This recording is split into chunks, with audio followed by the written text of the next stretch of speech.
Okay, syempre, mami at daddy, hindi ako papayag na ikaw hindi at dahil hihilian ko kayo ng bawat isip ninyo na isang happy birthday wishes po para sa ating minamahal na si Juan. Okay, mami, since na ikaw nagbibig, si daddy. Daddy, okay, palit nga tayo tayo. So yun, happy birthday Zel, more birthday ka. Tsaka sana nag-enjoy ka, yun lang. Okay, syempre, mami, walang copy and paste dito, ha? First of all, syempre, thank you kay Lord. Kasi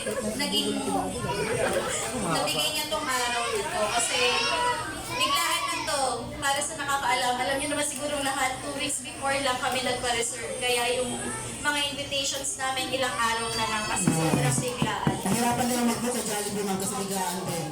Okay, Kaya nagbahay. nagkapan din si Jollibee sa amin kasi bigla kami nag-decide na mag-add ng mga tao. Ayun. Kaya thank you kasi naging successful naman kahit biglaan. Kay Zel, sana maging happy ka kasi talagang request niya to. Kaya, Parang daan. yes, request niya to. Hindi na dapat talaga siya magpa-party pero kada may birthday, birthday. Kaya sana naging happy ka today. Yun lang. Okay, syempre, mami. Ayan, meron din yung ba sa Dapan Jollibee, ma'am? Syempre, birthday wishes po.